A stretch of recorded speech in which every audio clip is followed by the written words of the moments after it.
Bismillahirrahmanirrahim. Assalamualaikum warahmatullahi wabarakatuh. Bismillahirrahmanirrahim. Alhamdulillahirabbil alamin. Wassalatu wassalamu ala sayyidina Muhammadin wa ala alihi washabihi ajma'in. Amma ba'd.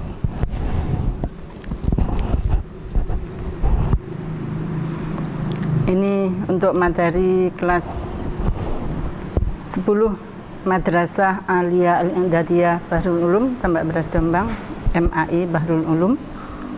Materi tafsir. Kita masih dalam pembahasan Faridatus Shiyam 'alal muslimin, Al-Muhadharah At-Tasi'ah.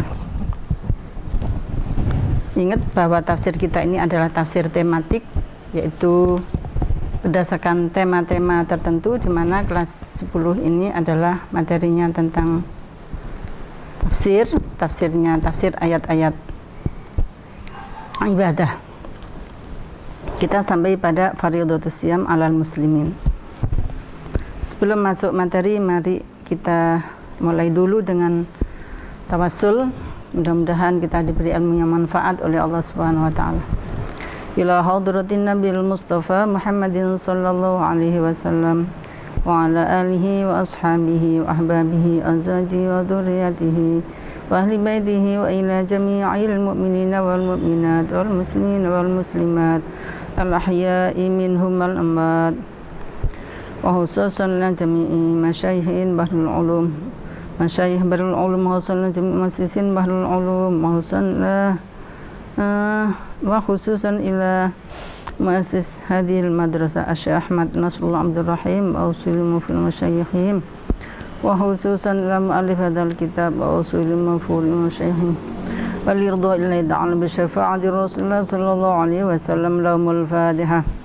A'udzu billahi minasyaitonir rajim. Bismillahirrahmanirrahim. Alhamdulillahi rabbil alamin arrahmanir rahim maliki yaumiddin. Iyyaka na'budu wa iyyaka nasta'in ihdinas siratal mustaqim siratal ladzina an'amta 'alaihim ghairil maghdubi 'alaihim waladdallin. Amin. Bismillahirrahmanirrahim. Kemarin kita sudah bicara tentang hal-hal yang berkaitan dengan ayatus syiyam, tentang faridatus syiyam 'alal muslimin.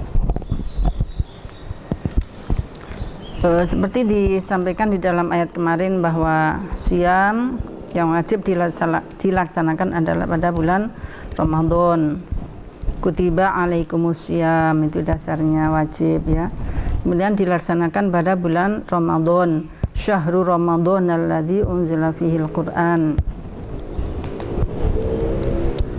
hudal linnas wa bayyinatin minal huda wal furqan faman syahida minkumus syahra falyasumhu. Nah, kemudian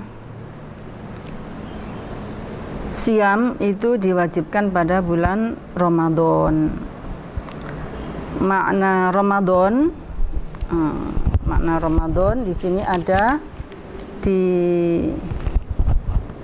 dalam At-Tahlilul Lafzi oleh Imam Az-Zamakhsyari. Di sini dinukil oleh Syekh Muhammad Ali As-Sabuni di dalam kitab yang kita pakai di sini, yaitu kitab Rawai'ul Bayan Syekh Muhammad Ali As-Sabuni. Beliau menukil dari pendapatnya Az-Zamakhsyari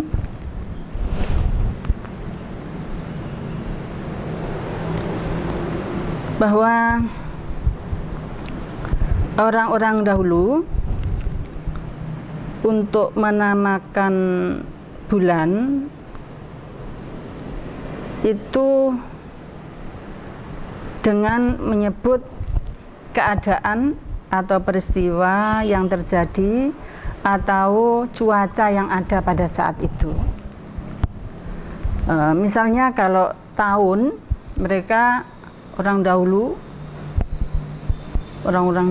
kala itu kalau menyebut tahun, misalnya belum ada tahun 1000 atau tahun 2000, belum ada.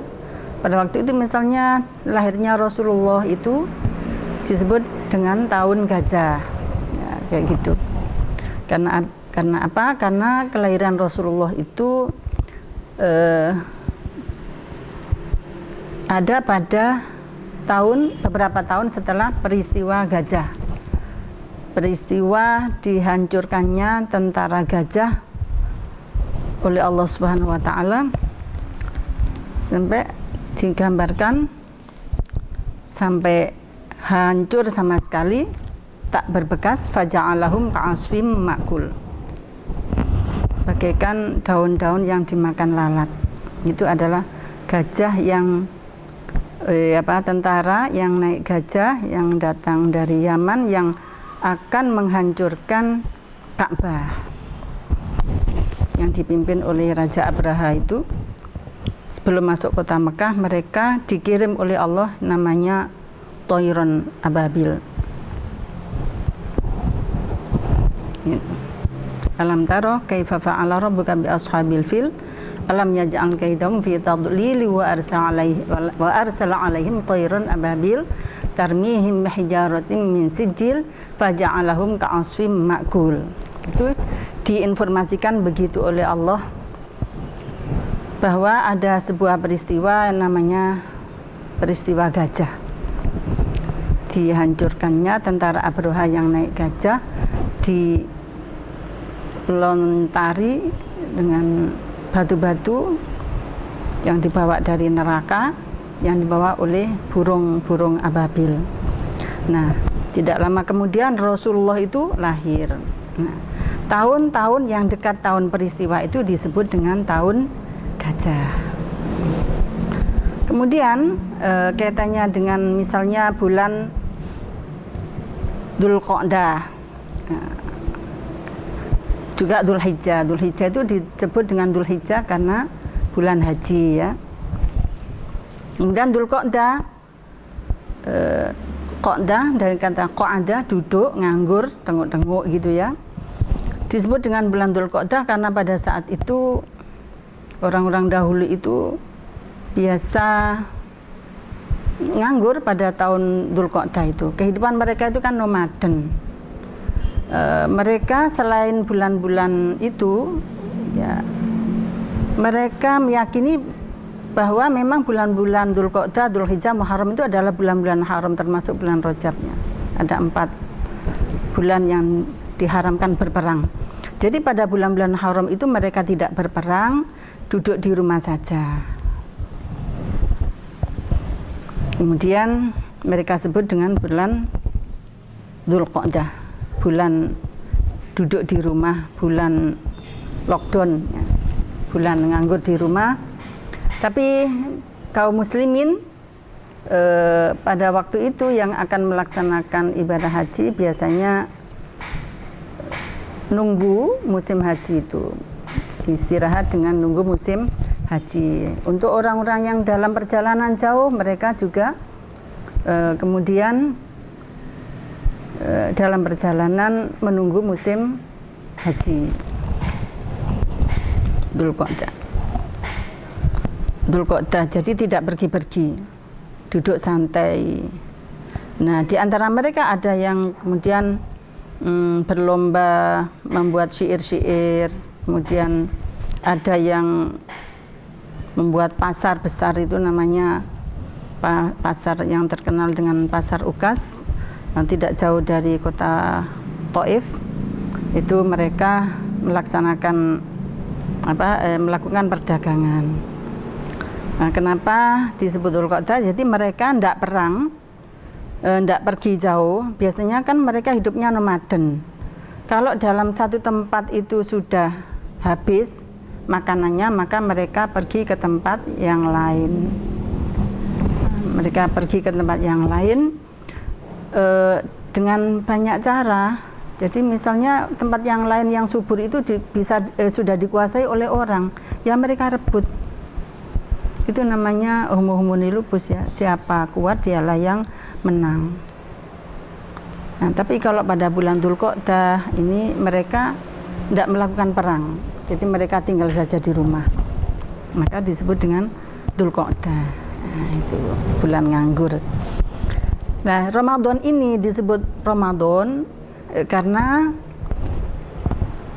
itu menurut Az-Zamakhsyari bahwa orang dahulu menyebutnya bulan itu adalah disesuaikan dengan keadaan atau peristiwa yang terjadi atau cuaca yang ada pada saat itu untuk menyebut nama bulan. Nah, Ramadan itu disebut Ramadan karena terjadi pada musim panas. Bulan Ramadan itu atau kewajiban puasa pada bulan Ramadan itu kebetulan pada musim panas. Nah, disebut Ramadan karena musim atau cuaca pada saat itu sangat panas. Nah, ini apa hikmah panas pada bulan Ramadan? Ya, waktu itu di Arab untuk kurma supaya masak di pohon. Jadi tidak ada kurma di imbu, itu tidak ada, semua kurma masak di pohon. Nah, kalau tidak cuacanya panas, itu kurmanya nggak akan matang. Nah, seperti itu ya. Nah, Ramadan disebut Ramadan karena setiap Ramadan di Arab pada saat itu terjadi pada musim panas, sehingga disebut dengan Ramadan ya.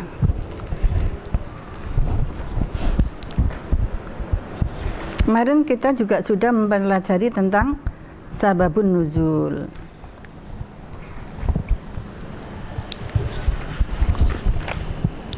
Sababun nuzul kita sudah selesai. Tentu saja anak-anakku dimanapun berada di musim lockdown ini, mudah-mudahan bisa belajar dengan baik di rumahnya masing-masing, atau yang di pondok ya di pondoknya masing-masing, dan bisa mendengarkan atau melihat ibu memberikan pelajaran tafsir. Kita sekarang masuki pada pembahasan tentang al-ahkam asyariyah. Sebetulnya sebagaimana kita tahu bahwa tafsir ini di samping ada sebab nuzul, ada tahlilul lafzi, ada wujuhul qiraat, ada wujuhul i'rab, adalah thaifut tafsir. Akan tapi karena pertemuan kita di sekolah ini sangat terbatas, maka kita ambil yang sangat mendesak untuk segera diketahui oleh anak-anak sekalian. Karena itu kita langsung masuk pada al-ahkam asyariyah sebagaimana biasanya. Al-hukmul awal, hal furidu 'alal muslimin siyamun qabla Ramadan. Hal furidu 'alal muslimin siyamun qabla Ramadan. Apakah diwajibkan bagi kaum muslimin melaksanakan ibadah puasa sebelum bulan Ramadan atau sebelum ada kewajiban puasa di bulan Ramadan sebagaimana yang ada di dalam ayat ini? Yadullu dhahiru qouli ta'ala ayyaman ma'dudat. Dohirnya firman Allah yang berbunyi ayyaman ma'dudat ini menunjukkan, itu pada Al-Baqarah ayat 184, menunjukkan ala annal mafrudu 'alal muslimin, bahwa yang diwajibkan atas kaum muslimin minasyami dari ibadah puasa, innama huwa hadil ayyamu Ramadan, yaitu pada bulan Ramadan. Ala annal mafrudu, bahwa yang diwajibkan alal muslimin dari atas kaum muslimin minasyami dari berpuasa, innama huwa hadil ayyam, yaitu ayyamu Ramadan. Wa ila hadza dzaba aktsarul mufassirin, dan inilah pendapat yang banyak diikuti oleh mayoritas ahli tafsir. Jadi mayoritas ahli tafsir berpendapat demikian, bahwa puasa yang wajib hanya ada pada bulan Ramadan. Wa huwa marwiyun an Ibnu Abbasin wal Hasan, dan ini diriwayatkan dari sahabat Abdullah bin Abbas dan Al Hasan Al Basri. Wa ikhtarahu Ibnu Jarir At-Tabari, dan inilah pendapat yang dipilih, yang didukung oleh Imam Ibnu Jarir At-Tabari. Di dalam kitab tafsirnya juga ada. Apakah anak-anak sudah mengenal tafsir Ibnu Jarir At-Tabari? Ya, mungkin kalau belum kenal, sedikit saya perkenalkan bahwa tafsir Ibnu Jarir at-Tabari ini adalah tafsir yang sangat besar. Ada berapa 10 juz ya, menafsirkan seluruh Al-Quran, yang mana tafsir Ibnu Jarir at-Tabari ini adalah merupakan tafsir yang menafsirkan seluruh Al-Quran yang sampai kepada kita. Sebelum tafsir Ibnu Jarir at-Tabari ini ada kitab tafsir-tafsir yang lain, tapi tidak menafsirkan seluruh ayat Al-Quran, seluruh Al-Quran. Jadi tafsir Ibnu Jarir at-Tabari ini adalah tafsir yang sangat besar yang menafsirkan seluruh Al-Quran sebanyak 30 juz dan yang sampai kepada kita sampai sekarang. Makanya semua ahli tafsir setelah beliau ini semuanya merujuk kepada tafsir Ibnu Jarir at-Tabari. Mudah-mudahan nanti anak-anakku bisa membaca kitab yang besar itu. Saya punya sampulnya hijau dan bisa dibaca di rumah. Waruya, dan diriwayatkan an Qatadah wa Atha, dari Imam Qatadah dan Imam Atha, annal mafrudu 'alal muslimin, bahwa yang diwajibkan bagi kaum muslimin karena salah satu ayamin min kulli syahrin, yang diwajibkan kepada kaum muslimin dulu itu adalah 3 hari setiap bulan, yaitu pada ayyamul bid, hari-hari tanggal putih, tanggal rembulan 13, 14, 15. Tsumma furidu alaihim shaumu Ramadan, kemudian diwajibkan kepada mereka kaum muslimin, kita kaum muslimin, shaumu Ramadan.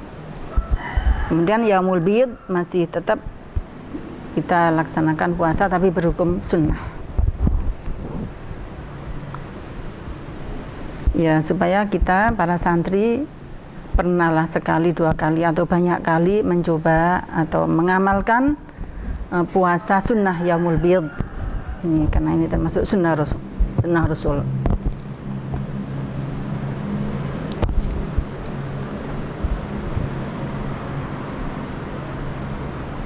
Ya, dulu belum ada puasa Ramadan, maka yang diwajibkan hanya berapa? 3 hari, yaitu pada tanggal 13, 14, 15 tanggal Hijriyah. Wa hujjatuhum, dan alasan mereka anna qaulahu ta'ala, bahwa firman Allah Ta'ala, wa 'alal ladzina yutiqunahu fidyatun ta'am miskin. Al-Baqarah ayat 184, yadullu ala annahu wajibun ala takhir, bahwa puasa salatata ayamin min kulli syahr itu adalah wajib ala takhir, atas buah pilihan, jadi boleh milih. Jadi dulu diwajibkan tapi boleh milih. Wa amma shaumu Ramadan, adapun puasa Ramadan, fa innahu wajibun, puasa Ramadan itu adalah wajib ala ta'yin, secara pasti, tidak boleh ditawar. Fa wajaba ayyakuna shaumu hadil ayyam ghairu shaumi Ramadan, maka wajib dipahami bahwa puasa yang dimaksud pada hari-hari ini adalah bukan puasa Ramadan. Artinya puasa yang diperbolehkan milih antara puasa dan tidak puasa itu bukan puasa Ramadan menurut Imam Qatadah dan Imam Atha.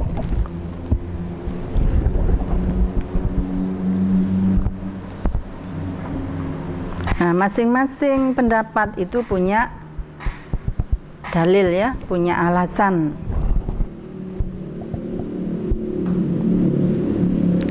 Jumhur, wastadallal jumhur, dan ulama jumhur mengambil dalil bi anna qaulahu ta'ala, bahwa firman Allah Ta'ala yang berbunyi kutiba alaikumusiyam, Al-Baqarah 183, mujmalun, ini adalah kalimat yang mujmal, global. Yahtamilu ayyakuna yauman, au yaumaini au aktsar min dzalik, yang mengandung pengertian jadi diwajibkan puasa atas kalian itu masih global, belum dirinci berapa hari, berapa minggu, berapa bulan. Bisa jadi yauman, yaumaini au aktsar, bisa jadi 1 hari atau 2 hari atau lebih.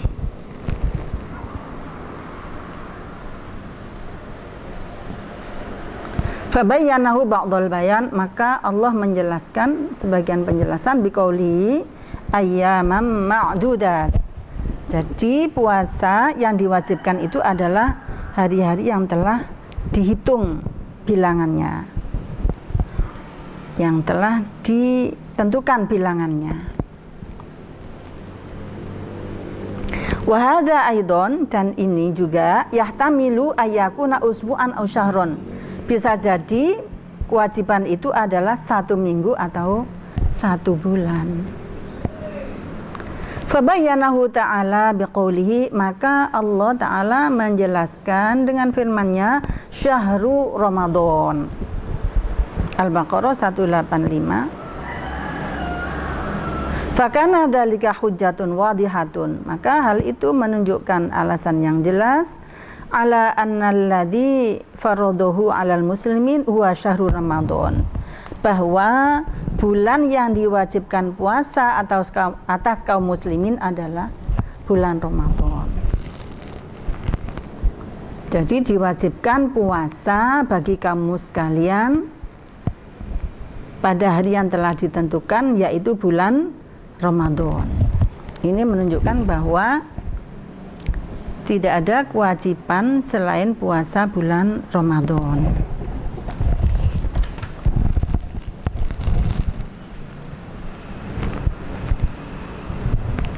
Nah, kita lompati yang sulit-sulit itu karena kita anak-anak masih kelas 10, jadi ini kita ambil yang ringan, yang sesuai dengan kemampuan anak-anak sekalian. Kita langsung pada masuk al-hukmu tsani, hukum yang kedua. Kemarin kan ada ayat tentang wa man kana minkum maridun aw ala safarin fa iddatum min ayyamin ukhra.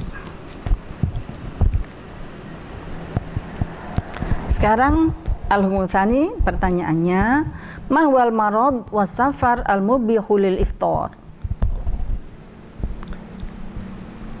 Sakit apa dan bepergian yang bagaimana yang diperbolehkan untuk berbuka atau mokel atau tidak berpuasa? Sakit apa atau bepergian yang bagaimana? Apakah pergi ke tempat tetangganya itu sudah boleh mokel atau ke pasar atau bagaimana? Di sini ada beberapa pendapatnya. Abahallahu ta'ala, Allah memperbolehkan lil maridi, buat orang yang sakit, wal musafiri, dan orang yang bepergian, al fitru, mokel atau tidak berpuasa, fi ramadhana, di bulan Ramadan. Rahmatan bil ibadi, karena belas kasih kepada hambanya, wa taisiron alaihim, dan meringankan hambanya. Karena kalau sakit disuruh puasa itu kan berat. Orang bepergian disuruh puasa juga berat. Tapi puasa yang tidak di sini sakit, nah, nanti ada ukurannya, ada perbedaan pendapat. Sakit yang sampai bagaimana sakitnya yang diperbolehkan untuk puasa, dan bepergian yang sejauh apa yang diperbolehkan untuk tidak puasa.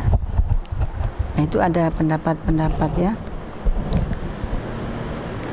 Tapi yang perlu diketahui bahwa tentu saja bepergian yang tidak maksiat, karena tidak puasa atau mokel itu kan rukhsah. Dalam kaidah usul fikih dikatakan ar-rukhsatu la tunatu bil ma'asi. Rukhsah itu tidak dikaitkan dengan maksiat. Misalnya kalau bepergian nyambangi pacarnya yang rumahnya jauh, itu termasuk maksiat ya. Kalau di sana ada maksiat, ada perbuatan maksiat, tidak boleh. Tapi ya kalau tidak ada unsur maksiatnya, misalnya nyambangi calonnya dan itu bersama-sama keluarganya, ya menurut pendapat saya itu ya tidak apa-apa. Kalau sifatnya silaturahmi, kalau sifatnya mau berpacar-pacaran, itu tidak boleh, tidak puasa, karena rukhsah itu tidak berlaku bagi orang yang maksiat atau bermaksiat. Niat pergi jauh, mau mencuri, mau jambret, mau ngerampok, ya, dan sebagainya. Pokoknya yang berbau maksiat itu tidak boleh mokel atau tidak boleh menggunakan rukhsah dalam bentuk apapun. Kalau bepergian, anak Jakarta mau balik ke Pondok, mau balik ke Jombang, naik kereta, itu masyakot, boleh nggak puasa. Nah, tapi kita kalau menggunakan fikih Syafi'i bahwa syaratnya bepergiannya harus sebelum subuh, sebelum fajar. Nah, kalau naik pesawat itu kan enteng ya.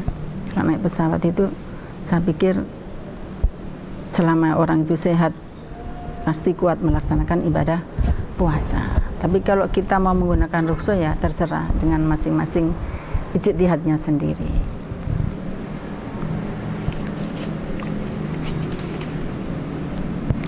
Wa qad ikhtalafa al-fuqaha, dan para ahli fikih berbeda pendapat fil maradi, tentang sakit al-mubihi lil fitri, yang diperbolehkan untuk mokel ala aqwalin, atas beberapa pendapat.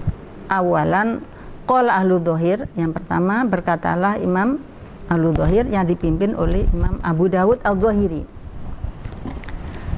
di mana beliau berpendapat bahwa marad atau sakit yang bagaimana yang diperbolehkan untuk mokel, ya mutlaqul marad, pokoknya sakit.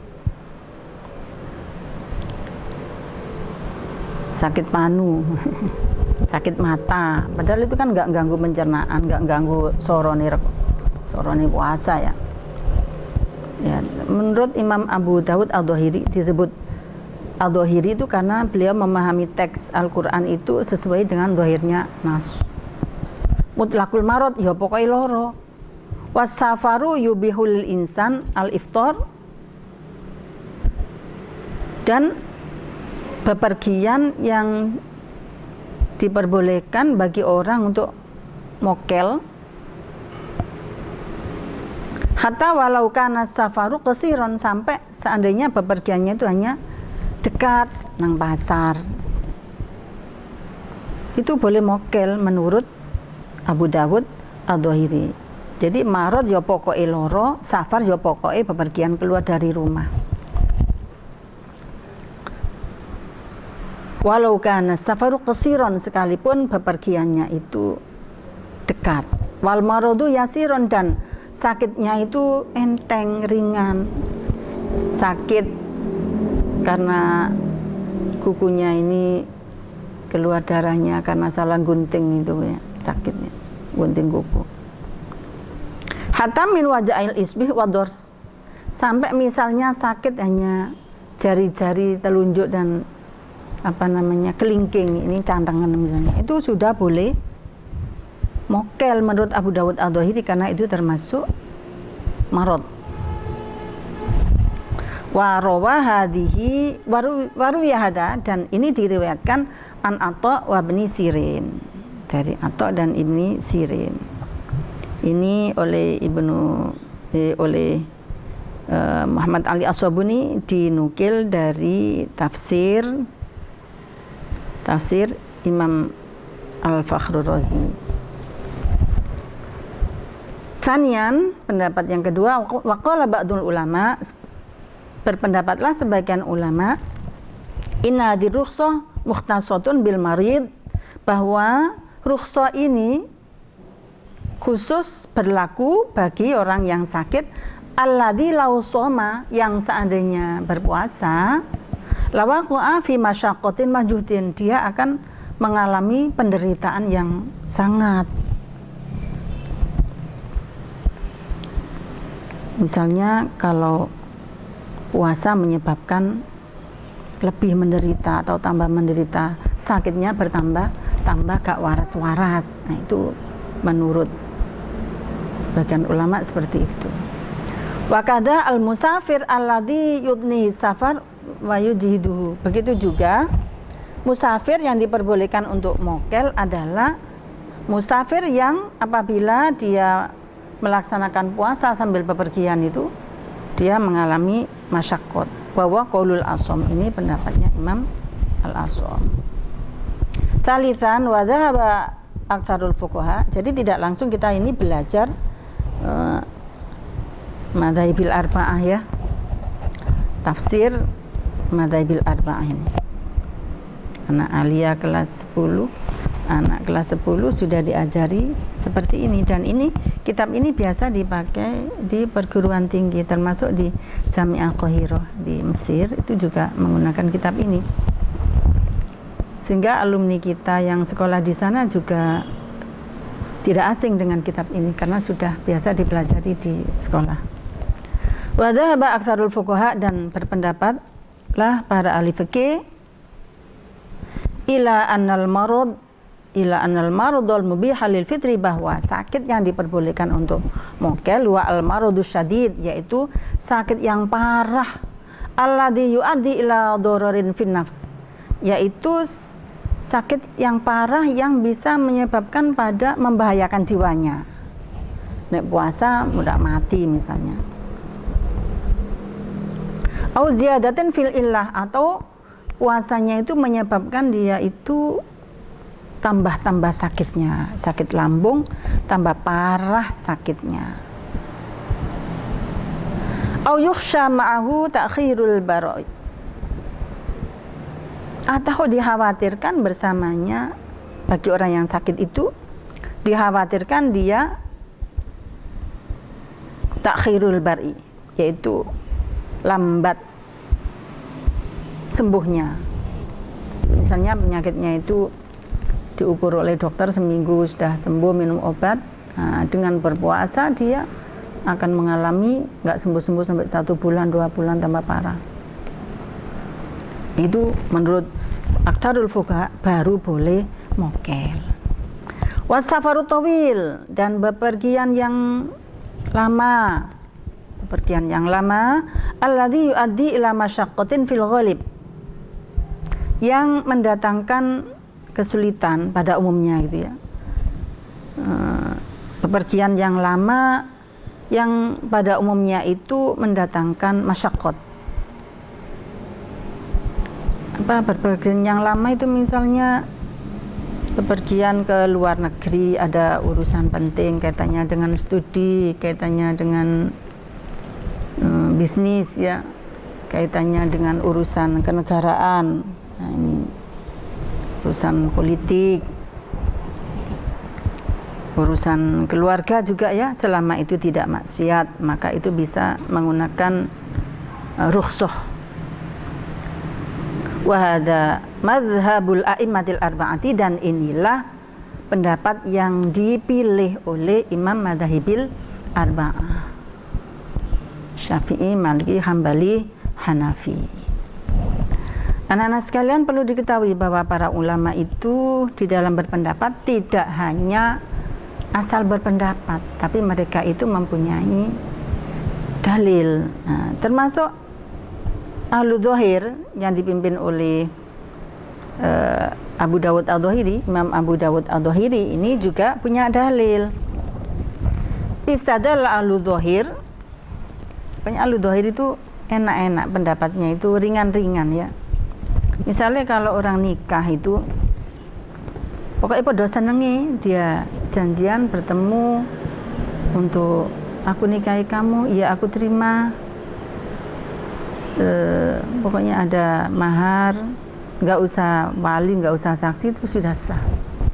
Karena menurut Abu Dawud Ad-Dhahiri itu adalah bahwa ayatnya fankihu ma tabalakum minan nisa'i, fankihu ma tabalakum, nikahilah orang yang kamu anggap baik, yang kamu sukai, yang kamu nilai dia itu baik buat kamu. Nggak usah wali, nggak usah saksi. Misalnya aku nikahi kamu dengan mahar 50 juta atau 50 gram emas murni, ya aku terima, ya sudah sah. Ya itu tadi dasarnya fankihu ma tabalakum minan nisa. Ini namanya dhahirul ayat, memahami dhahirul ayat,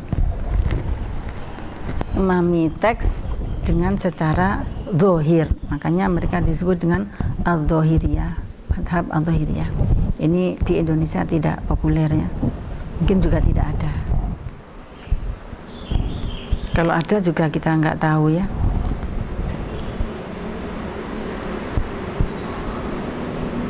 Faman kana minkum maridun, ini dasarnya istadalla, mengambil dalil al-dhahir, siapa pengikut madhab al-dhahiri, bi umumil ayatil karimah, dengan teks ayat yang bersifat umum, lafaz yang umum yang berbunyi faman kana minkum maridun au ala safarin, maka barang siapa di antara kalian sakit atau bepergian.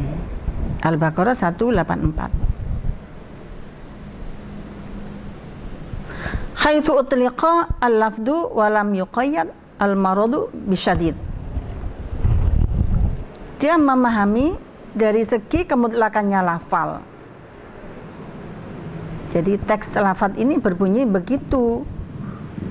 Walam yuqayyad al-marad, marad tidak dikoyiti bisyadid, dengan sakit parah. Jadi di dalam ayat itu maridun, lam yuqayyad al-maradu bisyadid, tidak diberi batasan dengan sakit yang parah di situ ya. Makanya dipahaminya adalah dengan pokoke loro. Wala safarul ba'id, dan tidak dibatasi dengan safar yang jauh. Famudlaqul marad was safar yubihul iftar, maka mutlaknya marad artinya pokoke loro, asal sakit tadi, was safaru, dan pokoke bepergian, yubihul iftar, itu diperbolehkan untuk mokel. Jadi sakit apapun dan bepergian kemanapun itu boleh mokel, boleh tidak puasa.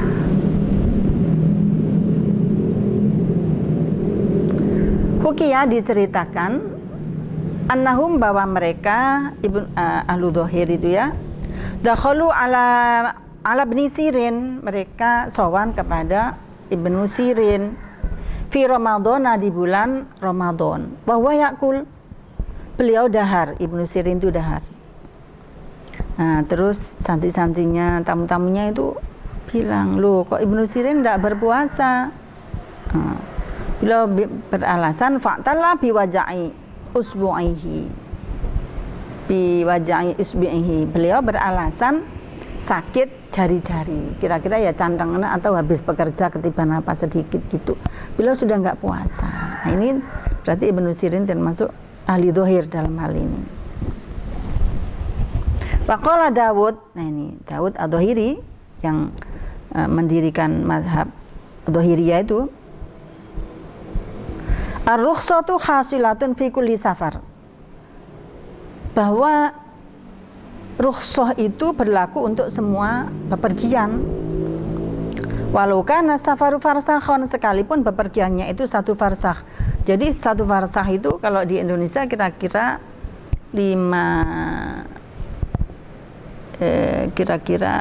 5 kilo gitu, setengah kilo, itu setengah kilo, 500 meter ya.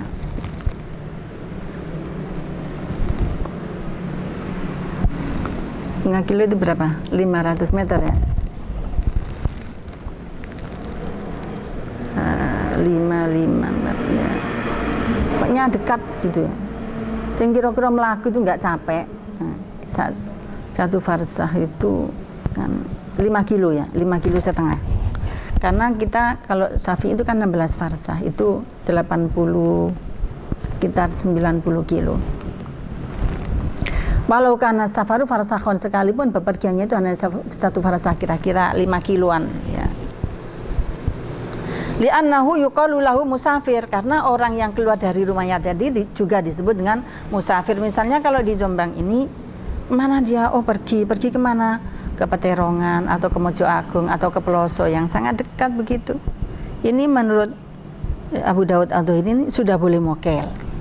Enak ya, ini ada pondok 3 madhab iki ya situ gak poso kabeh. Wa hadza madalla alaihi dhahirul Quran, dan inilah yang ditunjukkan oleh dhahirul Quran. Teks Al-Quran secara dhahir bunyinya demikian, yaitu aja yang dipahami, gak usah detail-detail. Jadi enak banget ini ya. Tapi ini jangan dikasih tahu kepada anak-anak madrasah ibtidaiyah, itu nanti gak poso kabeh dia itu ya. Ya, kalau kita di Indonesia ini para santri kebanyakan bermadzhab Syafi'i ya, yang konsisten dengan madzhab Syafi'i. Saya pikir sudah banyak pelajaran pada hari ini, insya Allah akan kita lanjutkan pada kesempatan berikutnya. Saya pesankan kepada anak-anak yang lagi lockdown di rumah, tinggal saja di rumah, jangan kemana-mana, belajarlah yang baik, lakukanlah apa yang bermanfaat, sehingga kehidupan kita ini dalam 2 bulan ke depan tidak sia-sia. Kita harus pandai-pandai memanfaatkan waktu, jangan sampai bermalas-malasan hanya tidur, main gadget, lihat TV. Jangan sampai seperti itu jelas menyusahkan orang tua. Buatlah orang tua kita itu tersenyum, karena membuat orang tua tersenyum, terutama membuat tersenyumnya ibu kita, itu adalah jalan tol menuju surga. Itu dawuhnya Pak Kiai Profesor Nazaruddin Umar.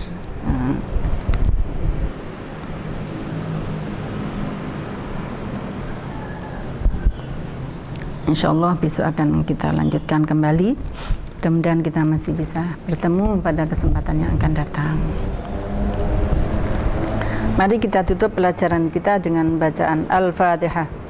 A'udzubillahi minasyaitonirrajim. Bismillahirrahmanirrahim. Alhamdulillahirabbil alamin arrahmanirrahim maliki yaumiddin. Iyyaka na'budu wa iyyaka nasta'in. Ihdinas siratal mustaqim. Siratal ladzina an'amta 'alaihim ghairil maghdubi 'alaihim waladdallin. Amin. Jangan lupa menghafalkan ayat yang kita pelajari ini. Jangan lupa ya, nanti kalau ujian supaya bisa. Di samping itu kita supaya punya koleksi hafalan Al-Quran ya. Kalau nanti jadi imam supaya tidak ngimami dengan bacaan Qul huwallahu terus menerus. Jadi ada ayat-ayat lain yang kita menghafal. Di samping itu kalau hafal itu tidak ada ruginya ya, tidak ada ruginya, pasti banyak manfaatnya. Wallahul muwaffiq ila aqwamit thoriq. Wassalamualaikum warahmatullahi wabarakatuh.